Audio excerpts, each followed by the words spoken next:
So welcome guys to our new live session. ये हमारा चौथा या पांचवा लाइव सेशन है। तो आज हम बस एक फ्रेंडली चैट करेंगे अपने सारे स्टूडेंट्स के साथ। तो बाकी सारे स्टूडेंट्स काफ़ी हैं यहाँ पे, पर सब इंडिया गए हुए हैं क्योंकि कोरोना वायरस की वजह से। तो जितने हैं हम उतने से ही करते हैं, अपना फ्रेंडली चैट करते हैं एक नॉर्मल। तो इंट्रोडक्शन है अपना सीधा। तो इंडोरूस लर्निंग प्राइवेट लिमिटेड का हमारा ये लाइव सेशन है और हमारे पहले स्टूडेंट है हर्षित। तो हर्षित, अब पहले आप अपने आप को इंट्रोड्यूस कीजिए। हेलो फ्रेंड्स, मैं हर्षित वर्मा मारी स्टेट मेडिकल यूनिवर्सिटी में थर्ड ईयर का स्टूडेंट हूँ। और मैं यहाँ कहाँ से हैं? मैं छत्तीसगढ़ से हूँ और मैं यहाँ 2018 में आया था। और यहाँ मैंने इसलिए डिसाइड किया रशिया, क्योंकि जब भी हम मतलब अपनी कंट्री से बाहर जाने के लिए सोचते हैं, तो मैं यही सोचा कि अगर मैं अपनी कंट्री से बाहर जा रहा हूँ तो मैं अपनी कंट्री से डेवलप कंट्री चूज़ करूँ, जिससे कि मुझे वहाँ एक अच्छा एजुकेशन सिस्टम मिल सके। तो इसलिए मैं रशिया चूज़ किया। और यहाँ आने के बाद अब मुझे लगता है कि मैंने सही डिसीजन लिया था, क्योंकि होता ही है कि नीट में बहुत सारे स्टूडेंट बैठते हैं, बट अनफॉर्चुनेटली सभी का क्लियर नहीं हो पाता है किसी रीज़न से। तो इससे ये नहीं कभी सोचना चाहिए कि हम अपने ड्रीम को फुलफिल नहीं कर सकते। यहाँ बहुत सारे प्लेटफॉर्म है, जैसे इंदुरूस हो गया। तो इंदुरूस बहुत ही अच्छा प्लेटफॉर्म है जिन्होंने जो कि फॉरेन में एमबीबीएस के लिए बच्चों को अपॉर्चुनिटी देती हैं। तो इसलिए मैंने डिसाइड किया और फाइनली अब मुझे लगता है कि मैं यहाँ के एक सही डिसीजन लिया मैंने। तो जनरली यहाँ पे सबसे पहला जो सवाल होता है वो हमारा यही होता है कि वाई रशिया, हम क्यों आना चाहते हैं इधर। ऐसा नहीं है कि मतलब जिनका नीट क्वालिफाइड नहीं है तो वही अब्रॉड एजुकेशन के लिए परस्यू करना चाहते हैं, क्योंकि सबके लिए सेम है। 25 सितंबर अभी जो है हिस्टोरिक मूवमेंट था, एनएमसी आ गया, एमसीआई डिसॉल्व हो गया, तो देना। तो जो मेन सवाल है वो है आपने रशिया क्यों चूज़ करा। हर्षित ने अच्छी तरह बताया कि मतलब वो एक अच्छी कंट्री जाना चाहते हैं जो ज़्यादा फ्रेंडली हो। बाकी आप श्रेष्ठ अपने व्यूज़ बताइए इस बारे में, इंट्रोड्यूस कीजिए अपने आप को, बताइए कुछ। हेलो, मेरा नाम श्रेष्ठ प्रसाद है। मैं थर्ड ईयर का स्टूडेंट हूँ मारी स्टेट यूनिवर्सिटी में। मैं पश्चिम बंगाल का एक निवासी हूँ। मैं 2018 में रसिया आया था, मई के अंत की तरफ। मेरा रसिया आने का मुख्य कारण यही था कि मैं अपना प्राथमिकता तथा और जितने भी मेरे उच्च वर्गीय मैंने पढ़ाई थी मैंने इंडिया में की, और मैं चाहता था कि अब कुछ नया है। तो मैंने सोचा कि अब मुझे जब चिकित्सा विभाग में काम करना ही है तो मैं सोचा कि अब रसिया क्यों ना आया जाए, क्योंकि मेरे पिताजी 30 साल पहले वो भी रसिया आए थे। उनका एक अलग कार्य था यहाँ पर, वो कुछ कार्य नहीं हो थे, लेकिन उन्होंने कहा था कि अगर मुझे अगर इंडिया में नहीं करना है तो रसिया कर। तो रसिया आने के बाद सबसे पहला मेरा ये दृश्य था कि रसिया एक बहुत ही ठंडी देश है, जो वैसे गलत नहीं है। रसिया एक अच्छा खासा ठंडा देश है, लेकिन रसिया के लोग भारतीय मूल रूप एक भारतीय इंडियंस के साथ काफ़ी अच्छा उनका, इंडियंस के साथ उनका काफ़ी अच्छा बनता है। यहाँ पे काफ़ी चीज़ें हैं जो तौर तरीके से पूरी तरह से इंडियन नहीं है। इनको चाय पीना पसंद है, चाय भी कहते हैं चाय को, और तथा ये भारतीय जो ट्रेडिशंस है उसको बहुत अच्छी तरह से समझते हैं। और जो रसिया की पढ़ाई है वो एक तरह से कहा जाए तो भारत से अच्छी है। यहाँ पे लोग थियोरेटिकल और प्रैक्टिकल दोनों को ही एक बराबर से दिखाते हैं। यहाँ पे भी हॉस्पिटल्स पे हम लोगों को ट्रेनिंग दिया जाता है। यहाँ पे भी प्रोफेसर्स हैं जो इंग्लिश में पढ़ाते हैं हम लोगों को। हम लोग को पूरी फैकल्टी इंग्लिश है। 6 साल की पढ़ाई यहाँ भी है, इंडिया में शायद से 5.5 साल की है। अगर देखा जाए तो यहाँ की पढ़ाई इंडिया के मुकाबले सस्ती है और ये काफ़ी विकसित देश भी है। तो यही मुझे लुभाया, रसिया ने मुझे लुभाया। तो जनरली मतलब हमारे डिप्लोमेटिक जो रिलेशंस हैं रशिया के साथ वो काफ़ी अच्छे हैं। तो आप कह सकते हैं कि रसिया हमारा ऐसे कोई, हाँ, तो ज़्यादा प्रॉब्लम फेस नहीं करनी पड़ती। तो नेक्स्ट जो हमारा सवाल है कि एकेडमिक्स आपको किस हिसाब का लगा, कि इंडिया में आपको किस हिसाब का, आपको पता है ब्रिटिश एजुकेशन सिस्टम हम फॉलो करते हैं वहाँ पे, तो व्हाट्स द डिफरेंस कि वहाँ पे आपको 5.5 साल में करवा दी जाती है, यहाँ पे आपको 6 साल लगते हैं एमबीबीएस करने में। तो कोई तो डिफरेंस रहा होगा जब सब्जेक्ट सेम है। हमारे 19 सब्जेक्ट्स हैं हमारे पूरे के पूरे। तो अपने व्यूज़ बताइए इसके उस पर। मेरा नाम बाबू चाहर है, मैं राजस्थान धौलपुर से हूँ। मैं सेकंड ईयर का स्टूडेंट हूँ यहाँ पे। लगभग 2 साल हो गए मुझे यहाँ पे रहते हैं। सिलेबस तो हमारा प्रिटी मच सेम है। वो तो कोई भी प्रॉब्लम नहीं है। और जो एजुकेशन में जो मेन डिफरेंस है वो है यहाँ पे प्रैक्टिकल ज़्यादा है। यहाँ पे प्रैक्टिकल नॉलेज पे ज़्यादा फोकस करते हैं, थ्योरेटिकल नॉलेज में इतना फोकस नहीं करते, वो हमारे ऊपर होती है, हम करेंगे उस चीज़ को। स्लाइड्स वगैरह पे हमें थ्योरी एक थोड़े फास्ट पेस के साथ पढ़ाते हैं, उसके बाद प्रैक्टिकल में जाके वही थ्योरी हमें अप्लाई करनी होती है अपने स्किल्स को डेवलप करने के लिए। उसके अलावा एग्ज़ाम पैटर्न थोड़ा सा यहाँ पे डिफरेंट है इंडिया से, वो काफ़ी सिंपल है, वैसे ऐसी बात नहीं है, थोड़ा क्रेडिट्स वगैरह एक्स्ट्रा होते हैं, वो भी हमें आसानी से मिल जाते हैं और कोई प्रॉब्लम नहीं होती है उसमें। क्या आपको लगता है कि मतलब वो क्रैमिंग होती है उसके अंदर, जैसे इंडिया में हम कोई एग्जाम देते हैं तो हम उससे पहले बहुत सारा रट्टा लगाना पड़ता यहाँ है? पे बहुत ईजी है, बिल्कुल उसी की वजह से यहाँ पे बहुत ईजी है। जो क्रेडिट स्कोर है वो इंडियन एजुकेशन सिस्टम से सुपीरियर और बहुत ईजी होता है, उसकी वजह से यहाँ पे पढ़ पाना। हमें यहाँ पे बल्क में कुछ भी इकट्ठा नहीं करना पड़ता, हम उसे डिवाइड करके धीरे धीरे पढ़ते पढ़ते पास होते चले जाते हैं, लास्ट में एक बार उसको रिवाइज करते हुए क्लियर करना होता है बस। मतलब जनरली आपको एक कंसेप्ट उन्होंने पढ़ाया तो साथ के साथ ही उसका आपका वो इवैल्यूएशन कर लेते हैं कि आपको कितना समझ में आया। तो पढ़ाई से अब थोड़ा अलग हटते हैं, बाकी हमारे दोस्त हैं सारे के सारे जो स्पोर्ट्स में हैं। आप बता रहे थे आप वॉलीबॉल वगैरह खेलते हो? जी हाँ, वॉलीबॉल नहीं, एक्चुअली मैं बैडमिंटन पे ज़्यादा बैडमिंटन खेलता हूँ। और यहाँ रसिया एक तरीके से पूरा स्पोर्टी कंट्री है कहा जाए तो, यहाँ पे लोग एथलेटिक्स पे बहुत ध्यान देते हैं। और यहाँ पे आके ही मैंने बैडमिंटन वापस से शुरुआत की थी, जो मैं इंडिया में खेलता था, कुछ समय के लिए बंद हो गया था एग्ज़ाम की वजह से। यहाँ पे खेलने के लिए बहुत अच्छा माहौल है। यहाँ पे अगर आप हमारा बैडमिंटन कोर्ट देखेंगे तो आप एकदम इम्प्रेस हो जाएंगे, सच बताए तो बहुत अच्छा है। यहाँ पे इक्विपमेंट्स बहुत अच्छी हैं, हमारे यहाँ ट्रेनर्स हैं जो कि खुद नेशनल लेवल पे खेलते हैं यहाँ पर। यहाँ तक कि हमारे जो रेक्टर हैं यहाँ के, वो खुद यहाँ पे खेलने आते हैं, स्टूडेंट्स के साथ फ्रेंडली होकर खेलते हैं। यहाँ पे किसी भी तरह का कोई भेदभाव नहीं होता। स्टूडेंट्स, टीचर्स, जो यहाँ के जो थोड़े रिटायर्ड लोग हैं उनको वेटरन्स कहा जाता है, वो भी यहाँ पे साथ में खेलते हैं।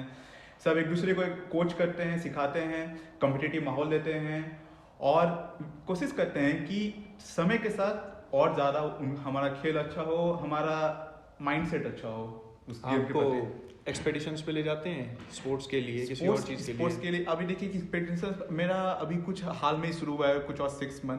अगर इसी गेम को जो लोग बहुत पहले से खेल रहे हैं, जो ऑलरेडी जिनका 3 साल हो गया है, बहुत सारे इंडियन स्टूडेंट्स हैं, उन लोगों ने बहुत जगह जाके खेला है।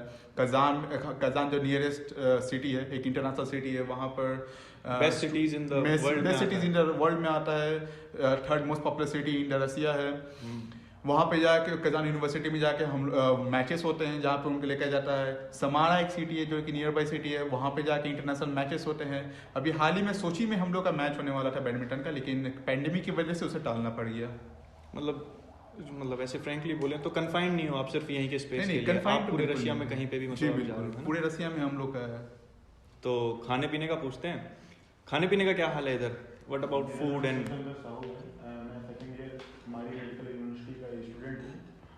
लगभग मेरे को भी 2 साल हो गए हैं यहाँ आए हुए। 2018 में आया था। और खाने में यहाँ सब कुछ अवेलेबल अच्छा है। सुबह ब्रेकफास्ट मिलता है हॉस्टल में, सुबह ब्रेकफास्ट मिलता है, इंडियन फूड मिलता है? बिल्कुल इंडियन फूड मिलता है, दाल चावल रोटी सब्जी। और बहुत वैरायटीज़ भी मिलती हैं, ऐसा नहीं है कि सिर्फ एक ही खाना आपको डेली खिलाया जा रहा है। घर मिस तो नहीं करते? बिल्कुल नहीं, खाने के मामले में घर बिल्कुल मिस नहीं करते। एक्चुअली घर तो मिस करोगे पर मतलब अच्छा एक डाइट मिलता है जिससे आप अच्छे से रह सकते हो, एक हेल्दी डाइट मिलता है। और डिनर मिलता है और लंच मिलता है और ब्रेकफास्ट, ये तीन मिलता है। और हर दिन का शेड्यूल अलग अलग होता है, हर दिन का डिफरेंट वैरायटीज़ होते हैं। और फेस्टिवल्स या फिर कुछ भी स्पेशल ओकेजन होते हैं तो उसमें एक अलग ही स्पेशल चीज़ें। अच्छा, मतलब आपके लिए स्पेशल चीज़ें भी बनवाई जाती हैं? डिलीशियस चीज़ें भी बनाई जाती हैं और सब सारी चीज़ें, खाने पीने की सारी चीज़ें अवेलेबल हैं। और अच्छा है यहाँ, माहौल अच्छा है, आप अच्छे से रह सकते हो। आप जनरली जैसे क्लासेस के अंदर रहते हैं ज़्यादातर टाइम, सुबह जाते होंगे, शाम को आते होंगे, तो जैसे लंच मिस नहीं करते आप अपना? नहीं, ऐसा क्या होता है कि जैसे ब्रेकफास्ट हम करके आते हैं हॉस्टल से, सुबह क्लास होती है, अपन को ब्रेकफास्ट 7 बजे तक मिल ही जाता है। और 7 बजे ब्रेकफास्ट किया, 8 बजे तक यूनिवर्सिटी आ गए। और 8 बजे के बाद जैसे लंच का टाइम हुआ तो लंच टाइम में ऑटोमेटिकली इतना ब्रेक मिल जाता है अपन को कि अपन जाते हैं हॉस्टल वापस। हॉस्टल एकदम जस्ट वॉकिंग डिस्टेंस पे, एकदम वॉकिंग डिस्टेंस पे, बस गए, खाना खाए, वापस आए, क्लास अटेंड कर लिया।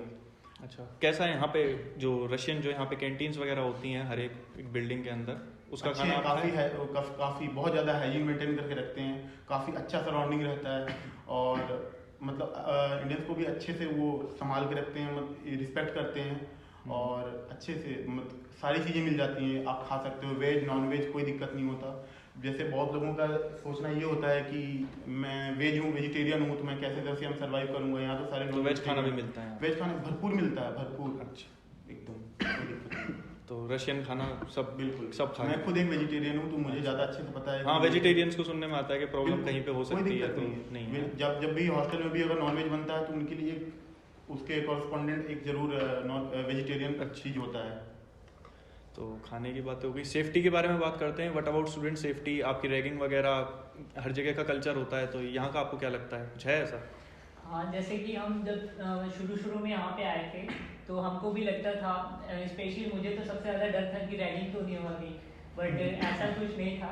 छोटे से बात जब हम यहाँ आए थे तो काफ़ी नए थे, बहुत डर लगता था कि जाते के साथ रैगिंग वैगिंग ना हो जाए। बट जब हम यहाँ आए तो हमने देखा कि हमारे जो सीनियर्स हैं वो काफ़ी सपोर्टिव हैं, और मतलब ऐसा कुछ नहीं था कि रैगिंग वैगिंग ले रहे हैं। तो ये चीज़ मुझे बहुत ही अच्छा लगा, और ऐसा कुछ था नहीं कि रैगिंग वैगिंग होती है। बाकी गर्ल सेफ्टी?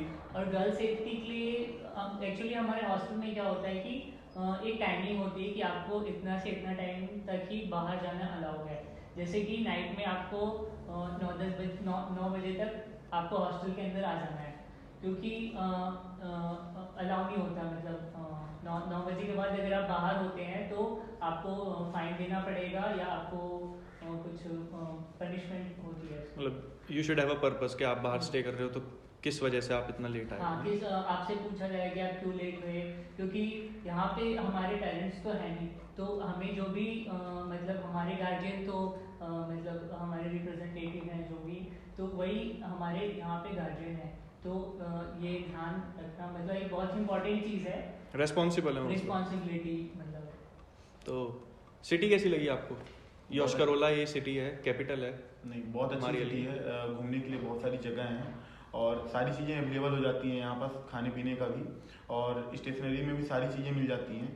और अच्छी सिटी है, सेफ सिटी है, और कुछ भी अगर प्रॉब्लम होती है तो एम्बेसी हमारी हेल्प करती है, और अच्छी सिटी है। बस लास्ट में सीनियर्स कैसे हैं आपके सारे? सीनियर्स सारे अच्छे सीनियर्स मिले हैं, और वो हमें जब मैं यहाँ शुरू में आया था तो बहुत रशियन लैंग्वेज जो होती है थोड़ी सी दिक्कत करती है शुरू में, तो सीनियर्स ही थे, वो अपन को सब कुछ सिखाया उन्होंने कि ऐसे करना है, यहाँ जाके ये चीज़ लेनी है, यहाँ चीज़ें सस्ती मिलती हैं, यहाँ चीज़ें महंगी मिलती हैं। अच्छा। और कौन सा यहाँ खाना किस, जैसे मैं वेजिटेरियन बताया मैं आपको जैसा कि पहले, तो कौन सी चीज़ें तुम नहीं खा सकते, इसमें क्या चीज़ होता है, तो सारे सीनियर्स ने हेल्प की। विदाउट सीनियर्स तो यहाँ सर्वाइवल इम्पॉसिबल सा ही लगता है। भाऊ आप क्या बताएंगे, सिटी कैसी लगी आपको? बहुत सुंदर सिटी है। एक तो यूरोपियन कंट्रीज की खास बात ये होती है बहुत क्लीन होती हैं। इंडिया में तो खैर क्या ही ठीक है, समझ बताएं, यूरोप बहुत क्लीन होती हैं। इसके अलावा जो यहाँ की सिटीज़ के जो मतलब स्ट्रक्चर्ड होती हैं काफ़ी, ऐसा नहीं है कहीं भी कुछ भी बना रखा है, ऑर्गेनाइज्ड ऑर्गेनाइज्ड है काफ़ी, बहुत ब्यूटीफुल है।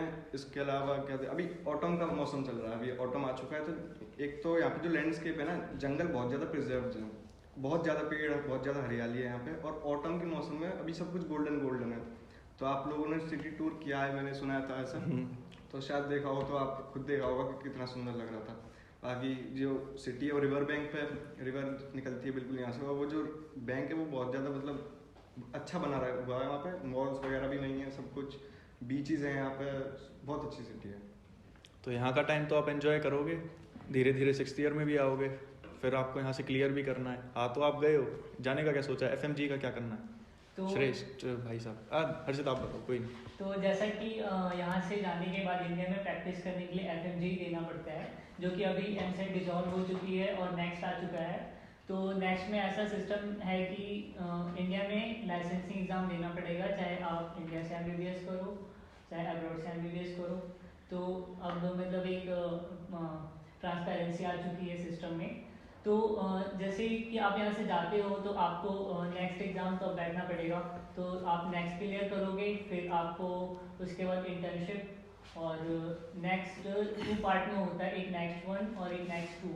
तो एक इंटर्नशिप के बाद एग्ज़ाम देना पड़ेगा, उसके बाद आपको वहाँ लाइसेंस मिल जाएगी और आप कहीं भी जाके प्रैक्टिस कर सकते हैं। और अभी कैसा है कि हमारी यूनिवर्सिटी से क्या होता है कि जब हम छुट्टियों में जाते हैं घर, तो वहाँ हम कहीं भी हॉस्पिटल में जाके हम प्रैक्टिस कर सकते हैं। ऐसे यूनिवर्सिटी की तरफ से मिलता है कि आप इंडिया में जाके किसी भी हॉस्पिटल में चले जा सकते हैं और वहाँ जाके आप प्रैक्टिस कर सकते हैं। इससे क्या होगा कि आपको वहाँ की पेशेंट फ्लो का एक एक्सपीरियंस मिलेगा कि वहाँ के हॉस्पिटल्स में जाके आपको बहुत कुछ सीखने को मिलेगा, क्योंकि जनरली क्या होता है कि इंडिया के डिसीज़ एंड यहाँ के डिसीज़ थोड़ा सा डिफर कर जाते हैं। तो इसलिए हमको ये बहुत ही अच्छा लगता है कि हम इंडिया में जाके मतलब प्रैक्टिस करते हैं। तो जनरली जैसे अब यहाँ पे हो, आपको कैसे पता चलता है कि हाँ कि इंडिया के हिसाब से क्या कंपटीशन चल रहा है? आपको कोई टीचर वगैरह आते हैं यहाँ पे पढ़ाने जो आपको बताएं कि किस हिसाब से कि आपको इंडिया में जाके किस हिसाब के क्वेश्चंस फेस करने होंगे? क्योंकि इधर का थोड़ा अलग होता है टीचिंग पैटर्न, उनका अलग होता है। इंडिया में क्रैमिंग पे बेस करते हैं वो कि आप कितना रट्टा लगा सकते हो। तो स्किल बेस और क्रैमिंग बेस आपको रूबरू करवाते हैं टीचर यहाँ पे? एक्चुअली हर ईयर यहाँ पे इंडिया से टीचर आते हैं, बड़े बड़े कोचिंग इंस्टीट्यूट्स के। अभी लास्ट ईयर ही टीचर आए थे पैथोलॉजी के, और तो हर एक डिसिप्लिन का आता है टीचर्स। तो वो हमें गाइड करते हैं हर समय कि वो कोचिंग देते हैं और बताते हैं कि इस टाइप्स के क्वेश्चंस आते हैं। मतलब एक proper foreign medical graduate exams की प्रॉपर कोचिंग प्रोवाइड की जाती है, जिससे कि हमको बहुत हेल्प मिलता है कि पता चल जाता है कि कैसे कैसे क्वेश्चंस आने वाले हैं। You get to know the latest pattern of the Yeah. Exam also. So आपका एक्सपीरियंस कैसा था यहाँ पे? आप शुरू से लेके अभी आप वापस भी जाओगे, आपको कोई प्रॉब्लम फेस तो नहीं हुई? आपको हमारी कंपनी ने कितनी हेल्प करी है? आप किस हिसाब से आए थे? सो जैसे जैसे इंडोरूस हमारी कंपनी है, आप आए तो होता है कि बच्चे को थोड़ा प्रॉब्लम फेस ना करनी पड़े, उसके डॉक्यूमेंटेशन हुए कि नहीं हुए, कैसे आप आए यहाँ पे, वापस जाने का कैसा है आपका फीस का सब कुछ, मतलब आप कैसे मतलब सब कुछ करते हो मैनेज? सो ऐसा था कि जब मैं इंडिया में था, फर्स्ट टाइम जब मैं एडमिशन लेने का सोच रहा था इंडोरूस के द्वारा, तो as a matter of fact मेरे जो काउंसलर थे उन्होंने ही सारा A to Z सारा काम किया था। फॉर एग्जांपल वीज़ा लगवाना, एडमिशन दिलवाना, इनविटेशन लेटर ले आना, और everything preparation, formative preparation to action, they did everything.